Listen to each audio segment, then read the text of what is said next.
Bonjour tout le monde, dans cette nouvelle vidéo où nous allons découvrir comment la systématique botanique ou des plantes a été développée. L'étude des plantes est très ancienne. À l'Antiquité, les plantes ont été classées de manière artificielle en se basant sur les caractéristiques morphologiques qui distinguent entre les plantes herbacées, les lianes, les arbres et les arbusceaux. Ensuite, elles ont été classées selon leur utilisation, c'est-à-dire par exemple les plantes médicinales, les plantes destinées pour s'habiller et pour la nourriture, etc.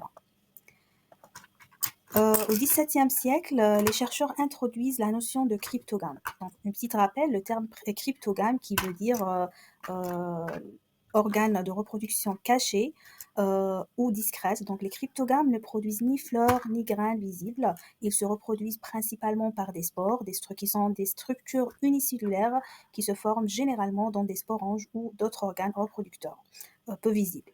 Donc, le terme contraire de cryptogame, c'est phanérogame, qui vient du mot phanéros et qui veut dire les plantes qui ont leurs organes de reproduction visibles.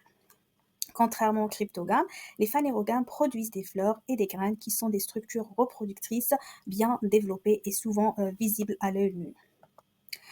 Au XVIIIe siècle, Linné a donné une grande importance aux étamines. Donc, il a identifié 24 classes basées sur le nombre et la disposition des étamines et 67 ordres basés sur la disposition et le nombre des pistils. Donc, il a développé également la nomenclature binominale où il a publié 40 000 genres. Donc, on va voir la nomenclature binominale dans notre vidéo. Donc, ce type de classification a montré ses limites, puisque des espèces n'ayant aucune ressemblance générale, mais qui sont présentes mais qui présentent des caractères en commun, ont été regroupées en même division, alors que d'autres espèces qui se ressemblaient étaient séparées. Des progrès sont alors réalisés au cours du XXe siècle grâce à l'utilisation de microscopes. C'est la classification naturelle qui prend le pas sur la classification artificielle. Donc, c'est quoi la classification artificielle? Donc, elle est basée sur un ou quelques traits, souvent visibles, choisis arbitrairement. Donc, elle ne reflète pas les relations naturelles ou évolutives.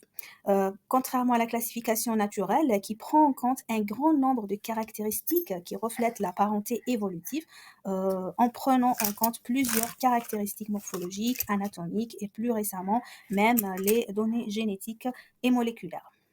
Donc, à partir des résultats de Linné, les chercheurs créent le concept de famille qui regroupe des plantes ayant en commun un certain nombre de caractères. Donc, sur le même principe, d'autres botanistes ont inventé des divisions supérieures, ordre, classe et embranchement.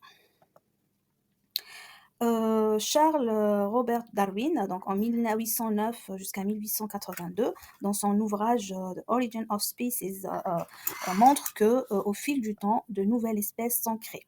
Autrement dit, les espèces se transforment et transmettent leur caractère de génération en génération par la théorie de l'évolution des espèces, donc également appelée la théorie de la sélection naturelle. Donc Darwin a proposé que toutes les espèces vivantes évoluent au fil du temps à partir d'ancêtres communs à travers un processus appelé évolution. Donc voici les points clés de cette théorie. Donc Darwin a observé que les individus au sein d'une même espèce présentent des variations naturelles dans leurs traits physiques et comportementaux. Donc ces variations peuvent concerner la taille, la forme, la couleur, la capacité à trouver de la nourriture, etc. Donc ces différences sont souvent héritées des parents.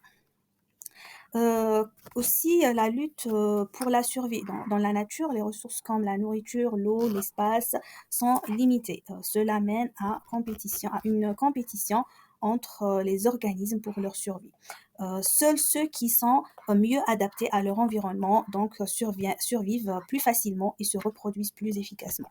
Autrement, c'est le mécanisme par lequel au sein d'une même espèce, les individus les mieux adaptés à leur environnement se reproduisent davantage que les autres. Depuis l'origine des espèces de Darwin, on sait donc que la classification doit être phylogénétique. Contrairement aux classifications classiques, la classification phylogénétique permet de classer le vivant à partir de liens de parenté entre les différents organismes vivants. Donc la phylogénie consiste à retracer l'histoire et à retrouver les liens de parenté entre les organismes en mesurant des distances évolutives entre groupes de taxons. Dans les années 1990, la génétique moléculaire propulse la systématique des plantes dans une nouvelle dimension, celle de la systématique moléculaire. Donc, les données moléculaires ne sont pas moins aléatoires que les données morphologiques. Donc, elles sont soumises aux mêmes aléas évolutifs, mais elles sont beaucoup plus nombreuses et plus simples à interpréter. Alors que là, les morphologistes étudient l'organisme entier. L'approche moléculaire ne permet d'analyser qu'une portion infime du génome. Toutefois, en comparant le séquence d'un gène d'environ 1500 paires de bases, ce sont plusieurs centaines de caractères qui sont analysés, donc beaucoup plus que dans une analyse morphologique. La réalisation d'arbres phylogénétiques repose notamment sur l'étude de molécules informatives telles que les acides nucléiques, l'ADN ou l'ARN et les protéines. L'explosion de la systématique moléculaire et l'énorme quantité de publications qu'elle a engendrées dans lesquelles est inclus au moins un arbre phylogénétique basé sur l'analyse de RGCL, qui est un gène chloroplastique, a abouti à la formation d'un groupe de botanistes, le Angiosperm Phylogeny Group, en 1998. Ce groupe a publié une classification ordinale des plantes à fleurs, APG. Merci pour votre attention et à la prochaine vidéo.